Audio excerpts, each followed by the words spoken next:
¿Cuánto tiempo estuvo secreto el sumario de tal forma que vosotros no pudisteis como acusación pues ejercer ningún tipo de acción? ¿O? Pues estuvo prácticamente, que yo recuerdo ahora mismo, es que se fue abriendo por piezas, con lo cual se pasó prácticamente 3 años en secreto de actuaciones. Se iban abriendo pequeñas piezas a las que podíamos tener acceso, pero en el fondo daba exactamente lo mismo, porque diligencia de prueba que solicitábamos o cuando queríamos ver algo nos era sistemáticamente denegado. Con lo cual es como si hubiera estado declarada secreto pues hasta el mismo día que terminó realmente la instrucción y subió a sala, ¿no? ¿Esto es normal en una instrucción sobre terrorismo? Es decir, que esté toda la causa secreta durante los años que dure la instrucción. No, vamos a ver, yo llevo 18 años en el tema del terrorismo y desde luego sí, las causas se declaran secretas y pueden estar secretas incluso unos meses por las investigaciones que se vienen realizando. Pero después se abre y las partes ya pueden intervenir. Es decir, aquí además lo que nos ha demostrado es que todo ese secreto del sumario no ha servido absolutamente para nada. Ha servido para privar a defensas y a acusaciones el tener acceso a la causa y poder pedir diligencias de prueba. El poder ver qué se estaba haciendo. Porque no hemos visto realmente ninguna diligencia importante a partir de los 6 meses de instrucción de la causa. Es más, nos hemos encontrado que ese secreto del sumario dio lugar a la destrucción de los trenes en cuestión de 15 días y sobre todo la destrucción de todos esos containers con elementos, con ropa, con enseres de las víctimas de aquel atentado. Es decir, algo que en ningún atentado terrorista ocurre, bueno, ni en ningún accidente ferroviario, ni en ningún accidente normal no se destruyen los elementos probatorios. En este, sin la presencia de las partes, por supuesto, porque es lo primero que se intentó evitar siempre que estuvieran las partes, todo fue absolutamente destruido, con lo cual la instrucción para nosotros es como si hubiera sido secreta todo el tiempo, porque lo que se iba abriendo tampoco tenía un interés pues excesivo, ¿no? Ese era el problema que nos encontramos, que no sirvió ni siquiera para los cientos de diligencias que los abogados fuimos solicitando. Claro que ya incluso te cansabas, porque para qué ibas a reiterar si la mitad de las veces ni siquiera te contestaban a los escritos.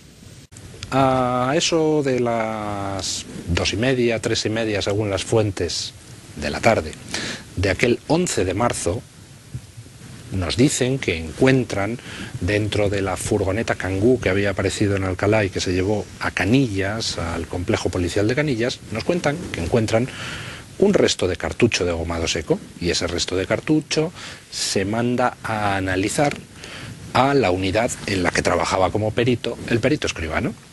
Bien, y él pues hace su análisis para ver qué es esa sustancia que aparece en ese trozo de papel. Y a las 7 de la tarde tenía acabado ese análisis y resulta que lo que salía eran los 5 componentes del agomado seco más ese 6º componente que no se sabe de dónde salió, que era la metenamina. Y nos dice el perito escribano, lo ha dicho hoy en sede judicial, que llegan sus jefes y le dicen que ni se le ocurra mandar ese resultado de análisis hasta 3 horas después, a las 10 de la noche. Bueno, pues la pregunta es, ¿y por qué le dan esa orden al perito escribano de no mandar ese resultado? ¿Por qué, si las distintas unidades policiales estaban investigando contrarreloj? ¿Por qué en esos días donde se acusó al gobierno del PP de estar reteniendo información, resulta que estos mandos del perito escribano le dicen a las 7 que retenga la información hasta las 10, esa información que los TEDx estaban esperando? Pues me parece que alguien va a tener que dar alguna explicación, porque estos mandos policiales del perito escribano dicen que fue el entonces comisario general de la Policía Científica, Carlos Corrales, es decir, el antecesor del señor Santano, quien les dio la orden de que no se mandara esa información.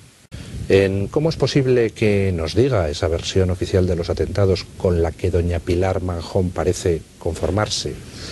Que esto fue un atentado islamista y que las bombas se montaron en una casa de Morata de Tajuña y sin embargo nadie haya imputado a los dueños de esa casa de Morata de Tajuña, que da la casualidad que el marido sí que es un miembro de Al Qaeda. El 11M fue un atentado islamista, las bombas se montan en una casa de un miembro de Al Qaeda, pero ese miembro de Al Qaeda no tiene nada que ver con los atentados, doña Pilar Manjón. ¿No cree usted que debería usted explicar a sus asociados cómo es posible que el hilo más claro de conexión con el islamismo que hay en toda la trama del 11M no haya sido perseguido ni por la policía, ni por el juez, ni tampoco por sus abogados, doña Pilar Manjón? ¿A quién estamos intentando engañar? Gabriel Morís participó en la pericial de explosivos del 11M y allí pues le tocó en suerte el analizar las muestras que la policía tuvo a bien, después de 2 años de los hechos, dar a los peritos.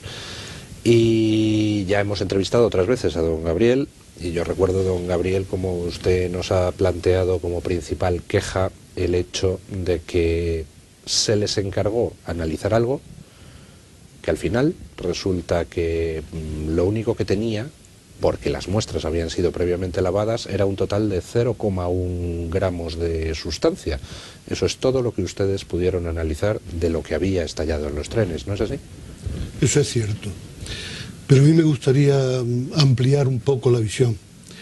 Efectivamente, los primeros análisis que se hicieron de una manera formal fueron a petición del tribunal que iba a juzgar los atentados del 11M, cosa que resulta extraña cuando estos días ha habido atentados terroristas y en algún caso ya se conoce la naturaleza del explosivo que se utilizó. Para ceñirnos a la pregunta, las muestras que se recibieron fueron en su mayoría muestras intactas de explosivo no explosionado, procedentes de la mochila de Vallecas, procedentes de la furgoneta Kangoo, procedentes de las estaciones, procedentes de la estación del AVE o de las vías del AVE, etcétera. Todo explosivo encontrado fuera de los trenes. Fuera de los trenes y que no explosionó. Y al no explosionar, por lo tanto, no produjo víctimas. En cambio, esos explosivos estaban previamente analizados por la policía científica. O sea, existía su composición en el sumario y se manejaba.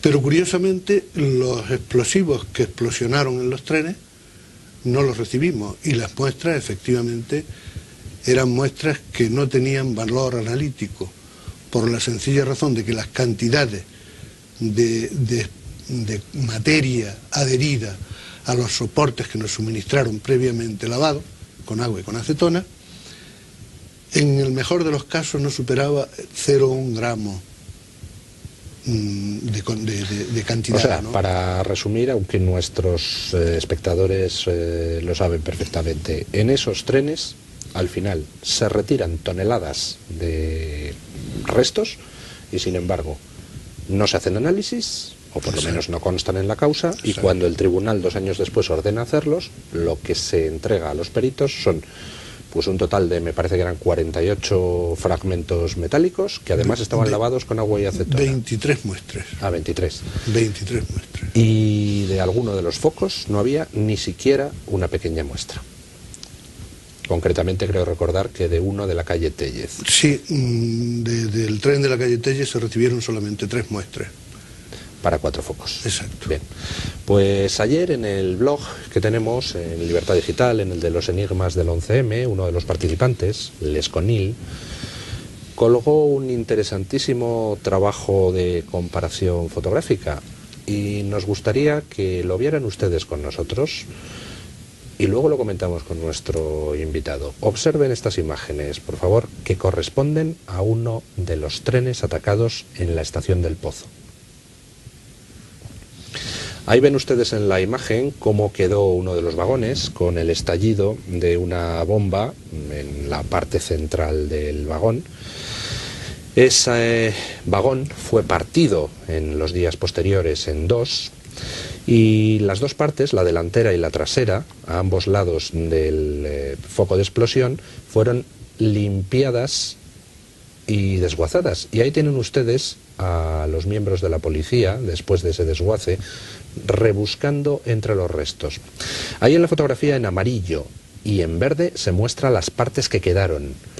Todo lo que había en el centro, entre esas 2 partes, fue desguazado. Aquí lo tienen ustedes marcado. Todo eso que ven ustedes remarcado en el tren, que son toneladas de material fueron retirados rápidamente a las pocas horas del atentado.